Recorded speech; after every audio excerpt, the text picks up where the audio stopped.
Salut l'équipe, bonjour à toutes et à toutes. Aujourd'hui, on va apprendre à utiliser CapCut version mobile parce que maintenant, en 2025, il est capital de maîtriser le montage vidéo. Pour ceux qui ne me connaissent pas, moi, c'est yann.hmd sur les réseaux, 50 000 abonnés sur Instagram, 70 000 sur TikTok, 75 000 sur Facebook. Je suis créateur de contenu, réalisateur vidéo, monteur vidéo. Aujourd'hui, je forme et j'apprends le montage à tout le monde. Et aujourd'hui, on va voir la base, comment maîtriser CapCut avec son téléphone et se lancer dans la création de contenu ou dans le montage vidéo.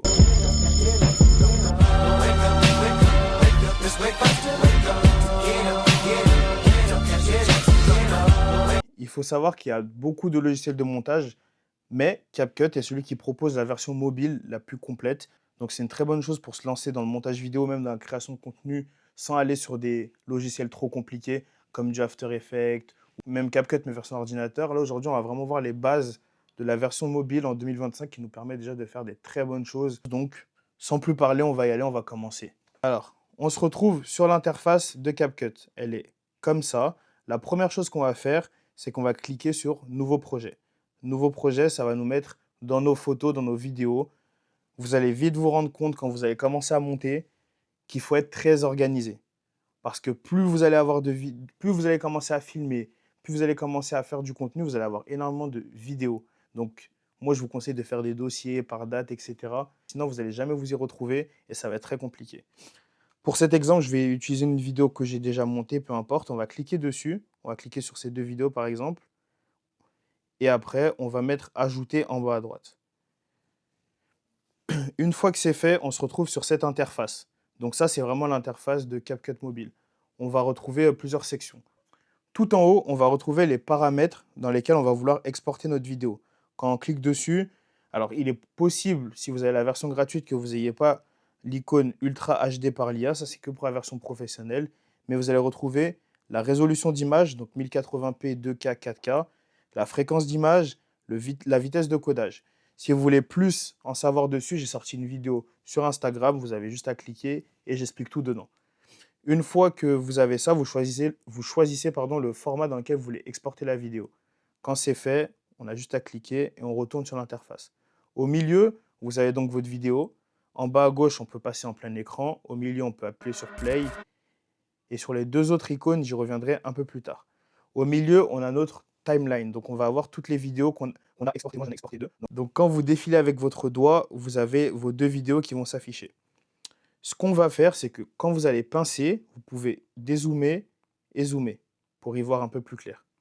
Ensuite, en bas, on va avoir toutes les icônes, donc on va revenir dessus pendant la vidéo. La première chose à faire quand on fait un montage vidéo, ça va être de gérer nos rushs. Donc nos rushs, qu'est-ce que c'est? C'est nos vidéos qu'on va mettre et on va vouloir mettre un certain passage de ces vidéos dans notre montage. Donc pour maîtriser ça, il suffit de cliquer sur la vidéo et vous retrouvez avec l'interface comme ça. Là, vous pouvez gérer avec votre doigt, donc vous pouvez raccourcir, élargir votre vidéo. Ou alors, vous pouvez vous déplacer directement sur la timeline et vous mettre à un point donné, donc par exemple là. Et si on veut faire disparaître tout ce qu'il y a à gauche ou à droite, on va juste cliquer sur le bouton diviser. Ça va nous permettre de diviser le clip et après, soit on pourra rajouter des choses sur le clip ou on pourra juste le supprimer. Là, par exemple, là, je vais le supprimer, donc je vais cliquer dessus et je vais cliquer sur supprimer. Donc là, déjà, c'est pour couper toutes les images, enfin toutes les parties de vidéo que vous ne voulez pas dans votre montage final. Donc toutes les parties où vous bégayez, toutes les parties qui sont inutiles, tout, on va le couper comme ça. Donc là, vraiment, il n'y a pas de technique vraiment pour aller plus vite. Il faut juste regarder ce que vous voulez ou ce que vous ne voulez pas et le couper. Ensuite, comme vous voyez, les boutons ils nous proposent plusieurs choses. On va commencer par le texte. Le texte, ça va nous permettre d'écrire tout ce qu'on veut dans la vidéo. Donc, vous cliquez juste sur ajouter le texte. Et après, après ça, il y a une interface qui va s'ouvrir et vous écrivez ce que vous voulez. Là, par exemple, j'écris ça. Ensuite, vous pouvez tout gérer. Il y a la police d'écriture. Vous choisissez celle que vous voulez. Donc, quand vous voyez le petit logo violet, c'est que ce sont des polices payantes dans la version professionnelle. Mais vous verrez qu'il y a énormément de polices gratuites et qui sont largement suffisantes pour commencer. Quand vous avez choisi la police que vous voulez, après, vous pouvez tout gérer, le style, les effets et même les animations. Donc, les animations, qu'est-ce que c'est? Ça va être la manière dont le texte, l'image, peu importe, va apparaître à l'écran. Donc, quand on clique sur animation, vous avez plein d'animations qui sont préfaites par CapCut et vous n'avez plus qu'à cliquer dessus et une animation va se faire. Ensuite, on va avoir les bulles. Donc, ça aussi, c'est encore une autre forme d'écriture. Et des pré-réglages, c'est tout ce que vous allez pouvoir enregistrer. Et ensuite, pour gérer le texte, ça va être le même principe que pour la vidéo. On va pouvoir cliquer dessus et le mettre de droite à gauche, le rallonger, le couper, le réduire. C'est le même principe que je viens de vous montrer juste avant avec les cuts de vidéo. Une fois que ça, c'est fait, on sait déjà mettre des textes et gérer les cuts de vidéo. Ensuite, on va avoir tout ce qui est superposition. Les superpositions, qu'est-ce que c'est? Ça va être tout ce qu'on va rajouter à la vidéo. Par exemple, si on veut rajouter une image, si on veut rajouter une autre vidéo, on va cliquer sur le petit bouton superposition, ajouter une superposition, et ça va nous réouvrir l'appareil photo. Et après, vous pouvez coller ce que vous voulez dessus. Donc là, par exemple, je vais mettre cette vidéo, tac, et là, on va l'avoir en superposition. Et après, ça reste encore une fois le même principe que le texte, que la vidéo. On va pouvoir sélectionner où on veut qu'elle se mette, juste en cliquant dessus et en se déplaçant. Et après, on peut la diviser, la réduire et ainsi de suite. Dans l'icône d'à côté, vous avez les effets. Les effets, ça va être tous les effets que vous pouvez appliquer à la vidéo. Je vous laisse cliquer dessus et un peu fouiner. Vous verrez, il y a plein d'effets, que ce soit des effets vidéo, des effets corporels. Et c'est super important, quand vous faites un montage, d'avoir des effets qui sont cohérents avec votre montage. Et ça, c'est l'erreur que beaucoup font lorsqu'ils débutent en montage vidéo et qu'ils touchent un logiciel comme ça. C'est qu'ils veulent tout de suite mettre beaucoup de transitions, beaucoup d'effets. Et c'est ce qui va faire que votre montage, il ne va pas être professionnel. Pour tous ceux qui débutent, je propose des formations et des accompagnements pour vous former en montage vidéo. Et vous retrouverez tout juste en cliquant dans la description. Et vous pourrez vous inscrire à mon school. Ça va être une communauté privée pour apprendre les bases du montage vidéo et avoir les fondations. Ça va vous aider aussi à apprendre à prospecter, à créer des bonnes vidéos sur les réseaux sociaux, à avoir une direction artistique et vraiment partir d'un niveau débutant à avoir un niveau confirmé. Et à côté de ça, je propose aussi des accompagnements pour ceux qui veulent aller encore plus loin. Revenons à la vidéo. On continue avec les boutons. Vous avez le bouton légende. Donc pour ceux qui ont la version professionnelle, vous pourrez aussi générer les légendes automatiquement. Sinon, il va falloir utiliser le texte, enfin générer les légendes et les scinder vous-même manuellement. Ensuite, on va retrouver tout ce qui est filtre, ajuster pour tout ce qui est colorimétrie, donc la luminosité, contraste, etc. Et on va retrouver les stickers. Donc les stickers, ça va être toutes les images qu'on peut rajouter, par exemple les clics, Cadré tout en ça, post-production, c'est-à-dire que tu etc. peux zoomer, dézoomer. Maintenant que vous maîtrisez un peu l'interface, comment couper des vidéos, comment rajouter du texte, on va voir ce qu'il en est de la musique. On a l'icône son. Dans cette icône, on va pouvoir gérer plein de choses. On va pouvoir rajouter de la musique, on va pouvoir vérifier les droits d'auteur, rajouter des effets sonores et surtout enregistrer sa voix. Donc, comme vous pouvez voir les icônes en dessous, si je clique sur son, ça va m'ouvrir une autre interface.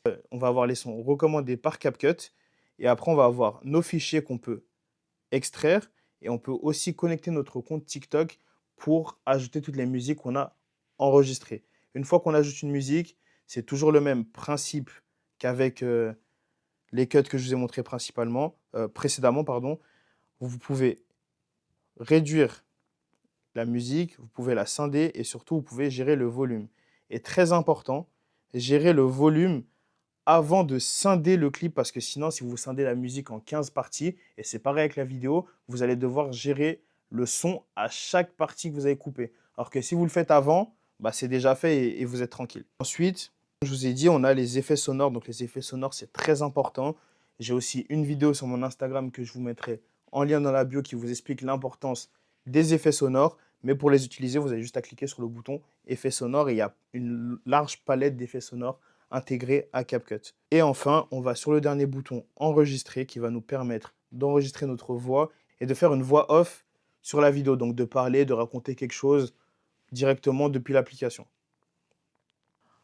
Ensuite, je reviens une dernière fois sur tout ce qui est filtre. Vous avez ici tous les filtres qui sont proposés par CapCut. Donc, vous allez avoir des filtres qui sont payants et d'autres qui sont gratuits. Et vous pouvez vous amuser avec et gérer sur le petit onglet Ajuster. Vous pourrez gérer la luminosité, le contraste, la saturation. Et tout ça, encore une fois, je vous l'apprends sur mon Instagram. Vous avez juste à aller dans mes réels et il y a plein de tutos. Là, je ne peux pas tout vous expliquer, c'est vraiment une vidéo pour maîtriser le logiciel, enfin l'application. Ensuite, lorsqu'on est sur le clip, comme je vous ai montré, et qu'on va découper un clip, on va voir qu'il y a quelque chose qui se crée entre les deux, un petit carré blanc. Dessus, si vous cliquez dessus, vous pouvez gérer les transitions. Donc CapCut propose énormément de transitions que vous pouvez essayer d'utiliser. Encore une fois, toutes celles qui ont le petit losange violet, c'est que c'est payant. Si elles l'ont pas, c'est que c'est gratuit et vous pouvez vous amuser à les utiliser. Je reviens encore une fois dessus. Les transitions, il faut qu'elles soient en lien avec votre vidéo. N'utilisez pas les transitions juste parce que vous les avez vues. Ensuite, ce qu'on peut faire, quand par exemple, je vais rajouter du texte. Là, on va écrire ce texte-là. Vous voyez l'icône où je vous ai dit, je vais revenir dessus plus tard, la petite icône où il y a écrit On. Lorsque On est activé, c'est-à-dire que les stickers, les textes sont liés à la vidéo à laquelle ils appartiennent. Donc si vous coupez la vidéo, le texte va aussi partir. Si vous activez Off, ils ne sont pas liés, ça veut dire qu'ils ne bougeront pas. Ensuite, sur les deux petites flèches juste à côté, ça va être pour revenir en arrière ou revenir en avant. Par exemple, là, je clique en arrière, ça va supprimer le texte que je viens de mettre. Si je reclique en avant, ça va le remettre.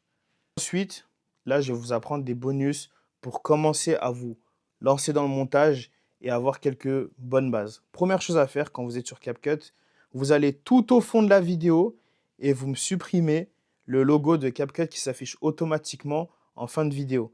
Parce que je vois beaucoup de gens le laisser et ça ne fait pas du tout professionnel. Donc ça, vous pouvez le supprimer, vous cliquez dessus et vous appuyez sur supprimer. Si vous avez peur de l'oublier, etc., vous pouvez le gérer directement dans les paramètres. Dans les paramètres, vous allez sur Moi, tac, dans les paramètres, et vous gérez ajouter une fin par défaut, vous le décochez. Comme ça ne va plus apparaître dans vos vidéos. Vous le décochez juste ici, et vous aurez plus le petit logo CapCut de fin. Ensuite, on retourne sur notre projet. Une chose qui est super importante, lorsque vous ferez des vidéos, vous allez vite comprendre qu'il faut faire une vidéo qui est en rythme et qui maintient l'attention. Une chose qui est très importante, surtout quand vous parlez beaucoup en face caméra, ça va être les keyframes. Les keyframes, qu'est-ce que c'est? Ça va être pour gérer des mouvements.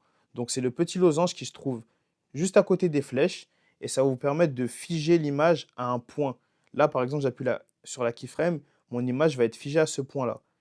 Si j'avance un peu plus tard ma vidéo et je reclique sur la keyframe et par exemple, je zoome, donc avec mes deux doigts, je vais zoomer, ça va figer la vidéo à cet endroit-là, à ce point.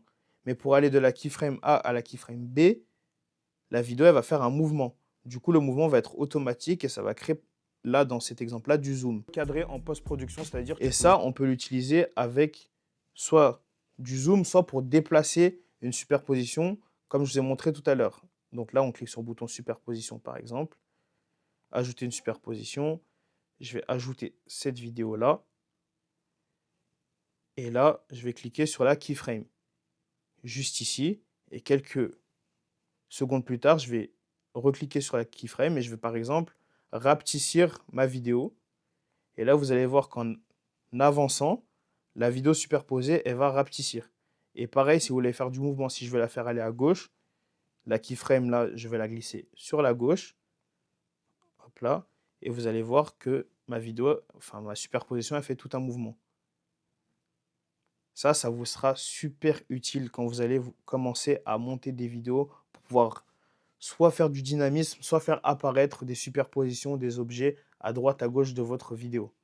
Ensuite, d'autres choses qu'on peut voir et que vous voyez assez souvent, ça va être la suppression d'arrière-plan. Qu'est-ce que j'entends par là? Par exemple, là, derrière moi, on a un fond. Je peux le supprimer et faire apparaître des textes derrière moi, des images derrière moi, peu importe. Comment on fait ça? Ce qu'on va faire, c'est que je vais le faire sur cette petite partie où je parle. Je vais diviser cette vidéo. Sur cette vidéo-là, je vais la dupliquer. Je vais vous expliquer après pourquoi on la duplique. On va la dupliquer. En cliquant sur le bouton dupliquer juste là. Ça veut dire que cette scène, on va l'avoir en double. En cliquant sur cette vidéo, on peut la faire passer en superposition. Donc, une superposition, c'est comme je vous ai montré tout à l'heure, c'est être une image qui va venir par-dessus celle qui est en dessous. D'où le terme superposition. Donc, on va la faire passer en superposition. Ensuite, on va travailler un peu sur cette vidéo. CapCut propose, pour la version professionnelle, une suppression de l'arrière-plan automatique. Si vous êtes sur la version gratuite, vous pouvez faire une suppression personnalisée. vous cliquez sur suppression personnalisée et vous allez venir détourer, donc dessiner sur ce que vous voulez qui reste sur l'écran et tout ce qui n'est pas dessiné ne sera plus à l'écran. Par exemple, là, si je me dessine moi, tout ce qui ne sera pas en rouge n'apparaîtra pas à l'écran. Donc vous avez vraiment à le dessiner comme ça et tout va disparaître. Ensuite, là, pour faire apparaître les choses derrière soi ou changer les fonds, cette vidéo que je viens de mettre, je vais la faire passer sous le clip d'origine. Je vous rappelle que c'est une vidéo qu'on a dupliquée. Ensuite, si par exemple j'ajoute du texte, là je vais écrire quelque chose, je vais écrire HMD par exemple. Là vous allez me dire ok mais elle est toujours devant toi, comment on fait? Eh bien on va retourner sur les superpositions et vous allez avoir le bouton calque. Le bouton calque qui va vous permettre de placer, de gérer qui va devant, qui va derrière. Donc là par exemple c'est là, on va mettre devant le texte et voilà, le texte apparaît derrière vous. Et après, vous pouvez jouer avec ce texte, avec ce que je viens de vous apprendre précédemment, par exemple la keyframe. Si j'appuie sur une keyframe toute petite au début, donc je vais faire disparaître par exemple mon texte. Quelques secondes plus tard, je vais le faire grossir. Là, vous appuyez sur play et vous l'aurez compris, ça va vous faire une apparition de texte. Et pareil, vous pouvez mettre une image derrière vous pour faire comme si c'était un fond vert. Comme si vous voulez montrer quelque chose, par exemple, vous pouvez faire cette superposition, mettre le fond vert derrière vous, et voilà.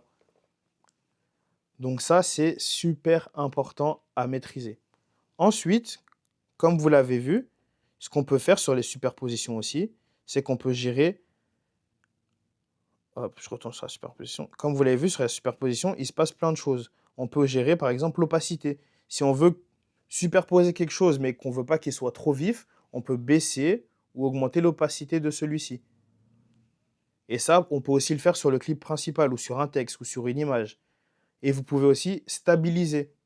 Par exemple, si vous avez une vidéo où vous bougez beaucoup et vous voulez que ce soit plus stable, CapCut propose la possibilité de stabiliser. Et vous pouvez aussi inverser les clips comme vous voyez juste ici. Donc CapCut, c'est vraiment un logiciel assez complet où vous pouvez faire beaucoup de choses.